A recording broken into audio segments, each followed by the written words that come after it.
ज्योति bulletin की शुरुआत करेंगे इस वक्त की बड़ी खबर के साथ। और बड़ी खबर बीजापुर से आ रही है, जहां सीआरपीएफ के जवान ने खुद को गोली मार ली है। जवान की हालत नाजुक बनी हुई है। बीजापुर से आपको बड़ी खबर बता रहे हैं। दिल्ली का रहने वाला बताया जा रहा है जवान, और जिला अस्पताल में फिलहाल उसका इलाज जारी है। तो बीजापुर से आपको बड़ी खबर बता रहे हैं, जहां सीआरपीएफ के जवान ने खुद को गोली मार ली है। इस वक्त की बड़ी जानकारी आपको दे रहे हैं, और फिलहाल जवान की हालत नाजुक बताई जा रही है। दिल्ली का रहने वाला बताया जा रहा है जवान, और फिलहाल अस्पताल में यानी जिला अस्पताल में उसका इलाज चल रहा है।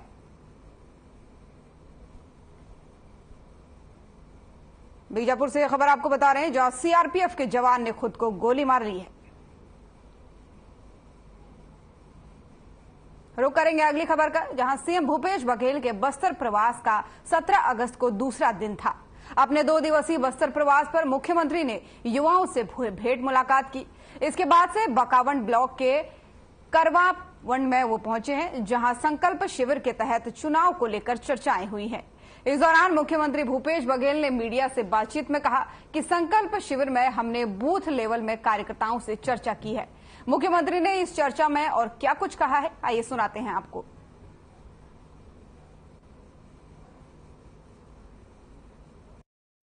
बहुत शानदार, कार्यकर्ताओं में खूब जोश है, उत्साह है, और पिछले समय से रिकॉर्ड मतों से जीतने की कोशिश इस समय भी होगी। शायद कार्यकर्ताओं में उत्साह है। सर, बीजेपी ने लिस्ट जारी की है, सब बता रहे हैं। हाँ, मुझे पता चला 21 लोगों की लिस्ट जारी हुई है। क्या कहेंगे? खास नहीं, बीजेपी सब जगह भय से, लालच से तोड़ना चाहती है, लेकिन जनता जान चुकी है उसके असलियत।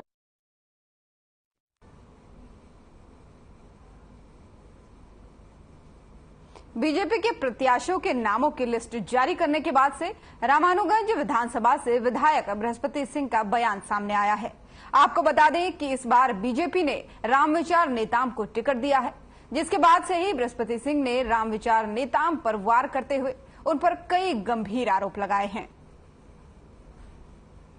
वही चेहरा है, घिसा पीटा चेहरा, जो लगातार 25 साल तक भारतीय जनता पार्टी के एमएलए रहे, 10 साल मंत्री रहे। वही चेहरा है जो गृह मंत्री रहते नक्सलियों को भगाने का काम किया था, दंतेवाड़ा जेल ब्रेक करके, कोरबा जेल ब्रेक करके।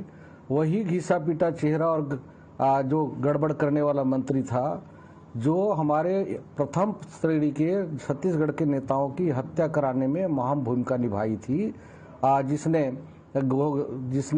झीरम जैसे घटना हुआ था, जिसमें उसने गृह मंत्री रहते हुई थी घटना। बीजेपी ने आगामी विधानसभा चुनाव के लिए छत्तीसगढ़ में 21 विधानसभा सीटों के लिए प्रत्याशियों की सूची जारी कर दी है, जिसमें बलरामपुर जिले में रामानुगंज विधानसभा क्रमांक 7 से रामविचार नेताम का नाम फाइनल हुआ है, जिसके बाद से कार्यकर्ताओं ने जिला मुख्यालय के पुराना कलेक्ट्रेट चौक में जमकर आतिशबाजी की है और मिठाई खिलाकर एक दूसरे का मुंह मीठा किया है।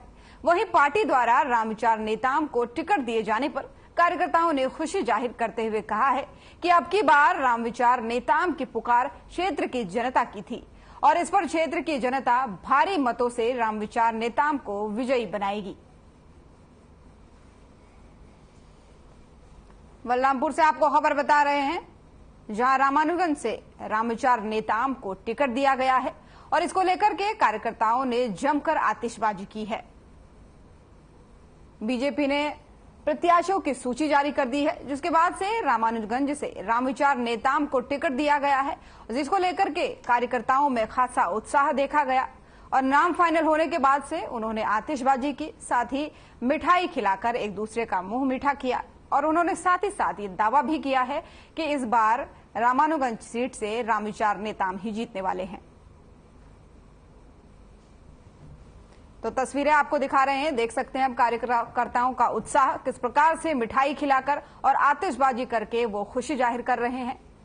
रामविचार नेताम को रामानुगंज से टिकट दिया गया है, जिसको लेकर के कार्यकर्ताओं में खासा उत्साह है।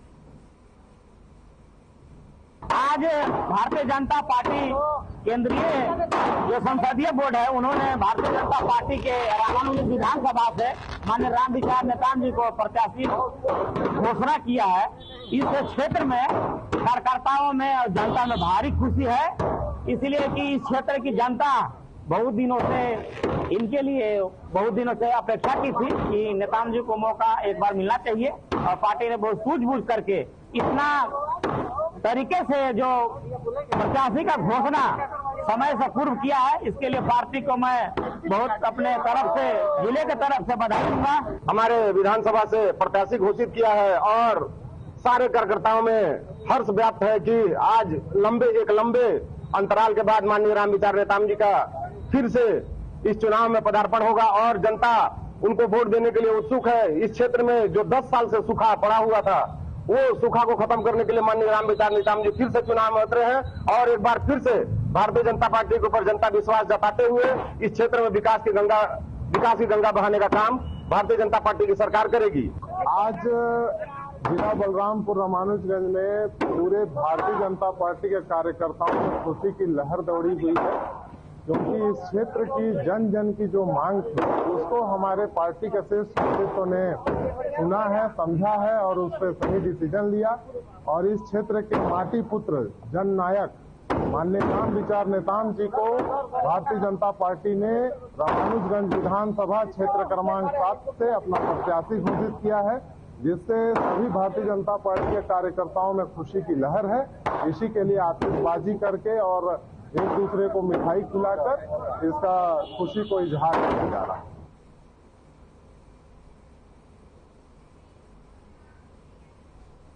गुरुवार को बीजेपी जिला कार्यालय में भाजपा घोषणा पत्र समिति के सह संयोजक पूर्व मंत्री रामविचार नेताम और पूर्व मंत्री चंद्रशेखर साहू जी की उपस्थिति में बस्तर की संभागीय बैठक आहूति की गई। इस अवसर पर सभी जिला के अध्यक्ष इस बैठक में सम्मिलित हुए। वहीं भारतीय जनता पार्टी के संभाग मुख्यालय जगदलपुर में पूर्व मंत्री चंद्रशेखर साहू ने मीडिया को बताया है कि बस्तर की धरती में बीजेपी घोषणा पत्र सुझाव अभियान की शुरुआत 17 अगस्त यानी कल से हो चुकी है। वहीं भारतीय जनता पार्टी के मुख्यालय में ये शुरुआत की गई।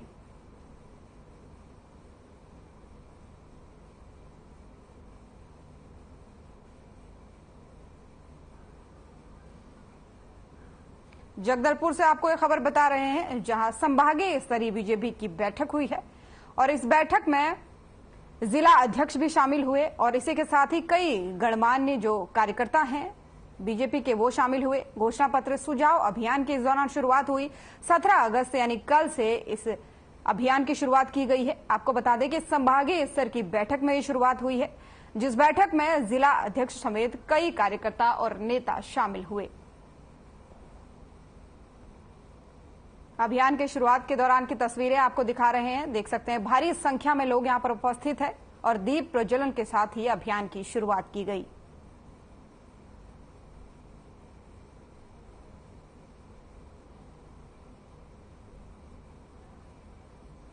उप पुलिस महानिरीक्षक एवं वरिष्ठ पुलिस अधीक्षक जितेंद्र सिंह मीणा के नेतृत्व में बस्तर पुलिस की ओर से आपराधिक तत्वों के खिलाफ से लगातार कार्रवाई की जा रही है। इसी कड़ी में मुखबिर की सूचना के आधार पर पुलिस टीम ने कार्रवाई की है और आरोपी सूरज को धारदार हथियार के साथ पुलिस ने गिरफ्तार किया है, जिसे गवाहों के सामने धारदार हथियार को जब्त करते हुए आरोपी को फिलहाल गिरफ्तार कर लिया गया है। वहीं आरोपी के खिलाफ थाना में आर्म्स एक्ट के तहत कार्रवाई की जा रही है और साथ ही न्यायिक रिमांड पर माननीय न्यायालय ने उसे भेज दिया है।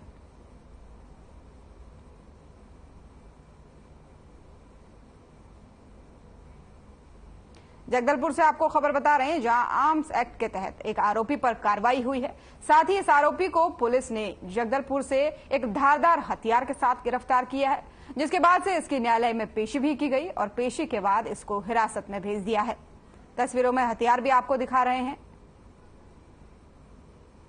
फिलहाल इस आरोपी को गिरफ्तार करके न्यायालय ने हिरासत में भेज दिया है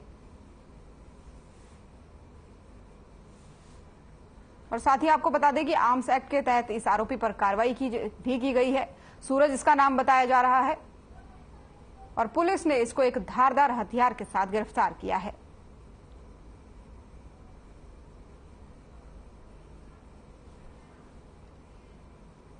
बलरामपुर रामानुगंज जिले में सामरी विधायक चिंतामणि महाराज एकलव्य आवासीय विद्यालय दोहना के औचक निरीक्षण में पहुंचे और इस दौरान निरीक्षण के बीच अचानक उन्होंने हॉस्टल में ही रुकने और रात्रि विश्राम करने का मन बना लिया। आपको बता दें कि वो हॉस्टल की व्यवस्थाओं और बच्चों को मिलने वाली सुविधाओं से वाकिफ होना चाहते थे। इसी बीच उन्होंने प्रोटोकॉल में अचानक बदलाव करते हुए विधायक ने हॉस्टल के एक कमरे में रहने का निरीक्षण किया। वहीं शिक्षकों से और बच्चों से उन्होंने बातचीत भी की और फिर बच्चों की मांग के अनुसार उनके साथ वो बैडमिंटन भी खेलने लगे और रात में बच्चों के साथ ही भोजन करके उन्होंने रात्रि विश्राम किया। बलरामपुर से आपको खबर बता रहे हैं, जहां छात्रों से चर्चा की गई और चिंतामणि महाराज ने इस दौरान निरीक्षण किया और उन्होंने निरीक्षण के बाद से फैसला लिया कि वो रात हॉस्टल में ही बिताएंगे। और इस दौरान उन्होंने बच्चों से बातचीत की, खेलकूद, कमरों और व्यवस्थाओं का निरीक्षण किया। साथ ही बातचीत के बाद उन्होंने जरूरी जानकारी ली और जो भी वहां पर कमियां पाई गई उनको जल्द ही पूरा करने का आश्वासन भी दिया।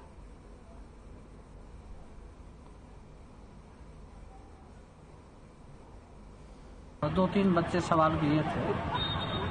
उसमें एक बच्चे का ये कहना था कि मैं सोशल वर्कर बनना चाहता हूँ, तो उसके लिए हमको क्या करना चाहिए। एक बच्चे का सवाल था कि आपका अभी तक का जो यात्रा है उस पर ज़रा हमको डिटेल बताइए कि आप यहाँ तक कैसे पहुँच पाए, शुरू में क्या स्थिति था।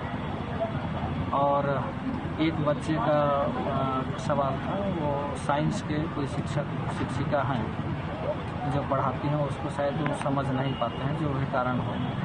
ये दो तीन सवाल आया था, मैं अपने हिसाब से उसका जवाब दिया और बच्चे भी संतुष्ट हुए।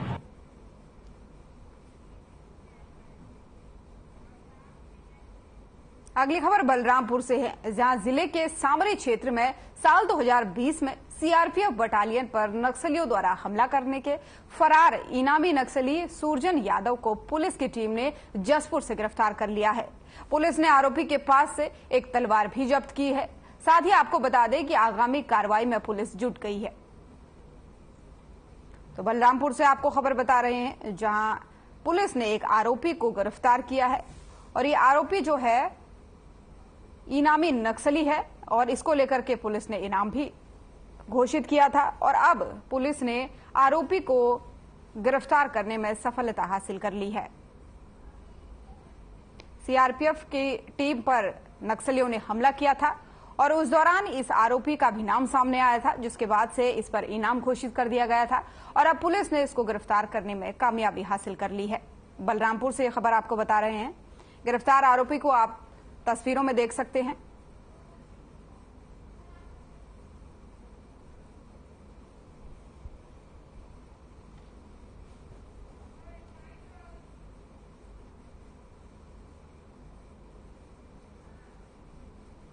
थाना सामरी क्षेत्र के अंतर्गत अक्टूबर 2020 में एक जलजली और सबाज के बीच में सीआरपीएफ के जवानों के ऊपर फायरिंग की घटना हुई थी, जिसमें हमारे सीआरपीएफ का एक जवान उसमें घायल हुआ था। तो इसी क्रम में हमें सूचना मिली कि भागलपुर जसपुर जिले में जो इस घटना में शामिल नक्सली है पुत्तन यादव, वो वहां पर लुक छिप रहा है। तो हमने एक संयुक्त टीम गठित की और उसे जसपुर भागलपुर से गिरफ्तार किया गया है। जो गिरफ्तार नक्सली है उस पर 8 लाख रुपए का इनाम भी है। अभी पुलिस ने उसके पास आर्म्स एक्ट के अंतर्गत एक हथियार बरामद किया है, जो तलवार है। चूंकि ये लंबे समय से नक्सल संगठन में शामिल था और पिछले 5-6 महीनों से ये संगठन छोड़कर जसपुर जिले में ये छिप रहा था। तो इसके पास से भी हमने एक तलवार बरामद की है। ये भारतीय कम्युनिस्ट पार्टी माओवादी जो मिलिट्री कंपनी है, ईस्टर्न रीजनल ब्यूरो जो हमारे झारखंड और बलरामपुर की सीमा पर स्थित है, वहाँ का ये सदस्य था। क्योंकि ये नक्सल संगठन अभी छोड़ के फरार था, तो अभी ये वहाँ पर इस टाइप की कोई जानकारी हमें प्राप्त नहीं हुई है। और कितने मामले में क्योंकि ये बलरामपुर जिले के जो सरहदी क्षेत्र है वहीं पर शामिल था और ये जो बूढ़ा पहाड़ वाला इलाका है, उन क्षेत्रों में जो आईडी लगाने की घटना और ये जो फायरिंग था, इसमें नामजद आरोपी था ये। जी सर, गांव में आता था नक्सली लोग, तो ये क्या बोलते हैं, भात उत मांगता था, पानी उनी मांगता था तो देते थे, दूध मांगता था तो देते थे। तो इसी करते करते का इधर बार बाजार आते थे तो सर सामान मंगाते थे। वैसे करते क्या बोलते हैं संबंध हुआ तो ये काम करते थे। फिर कब उनके साथ जुड़े तुम? 2018 में। उनके लिए गांव घर से काम करते थे सर। क्या मिलता था तुमको? देता था 1000-2000 पैसा देता था। और कुछ नहीं देता था सर। और क्या काम करते थे उनके लिए? हथियार होते थे, आईडी वाईडी लगाते थे? नहीं, तो नहीं लगाते थे सर। तो फिर क्यों छोड़ दिए फिर नक्सली का ग्रुप तुम? तो नक्सली से हम छोड़ छाड़ के 2021 में भाग गए वहाँ से। हाँ। क्यों भागे थे? वो भाग गया सर, ठीक ठाक नहीं लगा, वहाँ घटना घटवाया, इसलिए मेरे को डर हो गया, वहाँ से भाग गए। कहाँ गए भाग के? हम वहाँ से भाग के तमिलनाडु चल गए। फिर अगरबत्ती फैक्ट्री में काम कर रहे थे। फिर वहाँ से आए महाराष्ट्र में काम किए, वहाँ से आकर रांची में काम किए, वहाँ से आकर जसपुर में थे, जसपुर में काम करते थे। उससे पहले वो चला था 20 में सर। क्यों चलाए थे? हम नहीं चलाए थे। कौन कौन थे? वो मनीष और अमन और रवि थे, वही लोग चलाए थे। हमको पहचानने के लिए ले गया था। क्या पहचानने के लिए? आदमी पहचानने के लिए कि तुम आदमी पहचानते थे उनके लिए? वो लोग के पहचानते थे ना, तो उसीलिए ले गया था।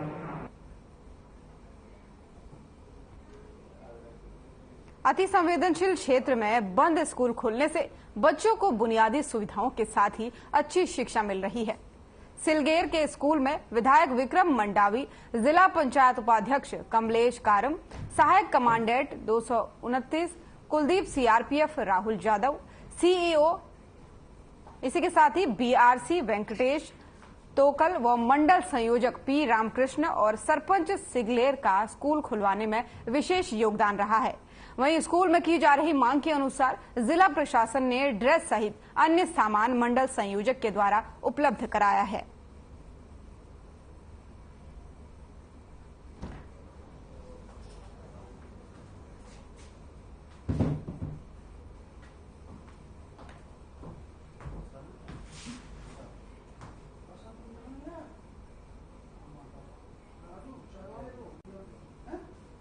बीजेपी कार्यालय एकात्मक परिसर में आज घोषणा पत्र समिति के सह संयोजक पूर्व मंत्री अमर अग्रवाल ने प्रेस कॉन्फ्रेंस को संबोधित किया। इस दौरान उन्होंने कहा कि घोषणा पत्र के लिए हमें 15,000 से अधिक सुझाव मिले हैं। अनेकों सुझाव हमें घोषणा पत्र के लिए विभिन्न माध्यम से मिले हैं। जनता का विश्वास उन सुझाव में भाजपा के प्रति नजर आ रहा है। वहीं उन्होंने आगे कहा कि सुझाव के साथ साथ राज्य सरकार के पिछले 4.5 साल के कार्यकाल में शिकायतें भी मिली हैं। जनता चाहती है कि भारतीय जनता पार्टी की सरकार बने। वहीं कांग्रेस संचार विभाग के अध्यक्ष सुशील आनंद शुक्ला ने बीजेपी द्वारा घोषणा पत्र के लिए दिए जा रहे सुझाव को लेकर पलटवार किया है, जिसमें अध्यक्ष सुशील आनंद शुक्ला ने 2003, 2008 और 2013 के घोषणा पत्र के वादों को उन्हें याद दिलाया है।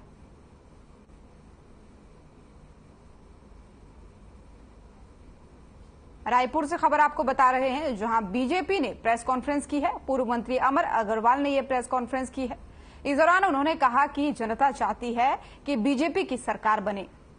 हालांकि इसको लेकर के कांग्रेस ने पलटवार भी किया है, लेकिन बीजेपी का कहना है कि जनता ये चाह रही है कि बीजेपी की सरकार बने ताकि राज्य में सुधार हो सके और विकास के कामों को गति मिल सके। लेकिन इसको लेकर के कांग्रेस पलटवार कर रही है।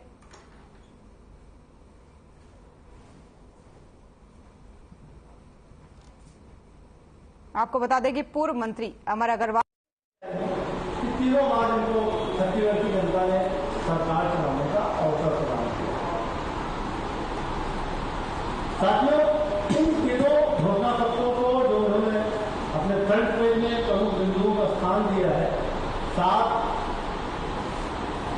8 और 15, कुल 30 बिंदु। और ये जिसको इन्होंने बाद में डिलीट कर दिया था, 31 बिंदुओं को टोटल इन्होंने स्थान दिया था अपने घोषणा पत्र में। भारतीय जनता पार्टी अपने घोषणा पत्र को संकल्प पत्र का नाम देती है कि हम घोषणा नहीं, हम संकल्प करते हैं। तो 31 वादे उन्होंने किए थे। इन 31 वादों में से भारतीय जनता पार्टी अपने घोषणा पत्र के फ्रंट पेज में जो छापा था, ऐसे की जाएगी कि तीनों बार इनको छत्तीसगढ़ की जनता ने सरकार चलाने का अवसर प्रदान किया। साथियों, इन तीनों घोषणा पत्रों को जो उन्होंने अपने फ्रंट पेज में प्रमुख बिंदुओं का स्थान दिया है, 7, 8 और 15, कुल 30 बिंदु, और ये जिसको इन्होंने बाद में डिलीट कर दिया था, 31 बिंदुओं का टोटल इन्होंने स्थान दिया था अपने घोषणा पत्र में। भारतीय जनता पार्टी अपने घोषणा पत्र को संकल्प पत्र का नाम देती है कि हम घोषणा नहीं, हम संकल्प करते हैं। तो 31 वादे उन्होंने किए थे। इन 31 वादों में से भारतीय जनता पार्टी अपने घोषणा पत्र के फ्रंट पेज में जो छापा था, ऐसे की जाएगी कि तीनों बार इनको छत्तीसगढ़ की जनता ने सरकार चलाने का अवसर प्रदान किया। साथियों, इन तीनों घोषणा पत्रों को जो उन्होंने अपने फ्रंट पेज में प्रमुख बिंदुओं का स्थान दिया है, 7, 8 और 15, कुल 30 बिंदु, और ये जिसको इन्होंने बाद में डिलीट कर दिया था, 31 बिंदुओं का टोटल इन्होंने स्थान दिया था अपने घोषणा पत्र में। भारतीय जनता पार्टी अपने घोषणा पत्र को संकल्प पत्र का नाम देती है कि हम घोषणा नहीं, हम संकल्प करते हैं। तो 31 वादे उन्होंने किए थे। इन 31 वादों में से भारतीय जनता पार्टी अपने घोषणा पत्र के फ्रंट पेज में जो छापा था, ऐसे की जाएगी कि तीनों बार इनको।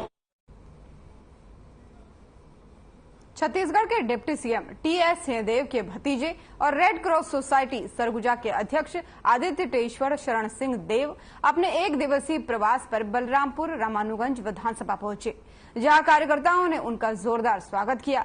वहीं आगामी विधानसभा चुनाव को देखते हुए पार्टी के पदाधिकारी एवं कार्यकर्ताओं ने उनसे चर्चा की है और इसी के साथ ही अंबिकापुर नगर पालिका के महापौर अजय तिर्की बैठक में मौजूद रहे।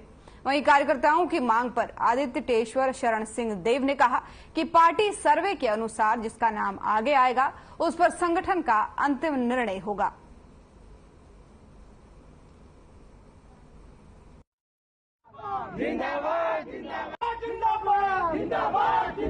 देखिए, टिकट के बाद तो संगठन और पार्टी की बात होती है और हाईकमान जो डिसाइड करता है। हम एक डिसिप्लिन के तहत बंधे हुए हैं और कोशिश जरूर हम कर सकते हैं, लेकिन जो डिसिप्लिन के तहत और संविधान के तहत, कांग्रेस का जो संविधान है उसी के तहत में टिकट जिसको पार्टी चाहेगी देगी। और चुनाव लड़ने का हक, टिकट मांगने का हक तो सभी को है। आज जो है वो कोई पॉलिटिकल नहीं था, क्योंकि काफ़ी गैप हो गया था। महाराज साहब भी नहीं आ पाए, तो आदि बाबा और मैं जो संगठन के लोग हैं और पार्टी के जो कार्यकर्ता हैं उनसे जस्ट एक विजिट के लिए आए और सभी कोई अच्छे से मिले हैं, अपनी बातें भी रखे हैं। सबसे बहुत दिनों से मिलना नहीं हो पाया था। कल संगठन की तरफ से शैलजा जी ने एक चिट्ठी जारी की और संगठन को एक अपने सम्मान के आधार पे सदस्य जो भी नए कैंडिडेट्स एवं पुराने विधायक अपना नामांकन देना चाहते हैं, उसके लिए ब्लॉक एवं जिले के माध्यम से अपने आवेदन भेजने का प्रक्रिया की शुरुआत की और उसके लिए हम लोग शैलजा जी का भी धन्यवाद करते हैं। और संगठन का जो एक सम्मान और एक ओहदा है उसको बरकरार रखने के लिए भी हम लोग का धन्यवाद करते हैं। और हमारे छत्तीसगढ़ में फिलहाल इतना ही। नमस्कार।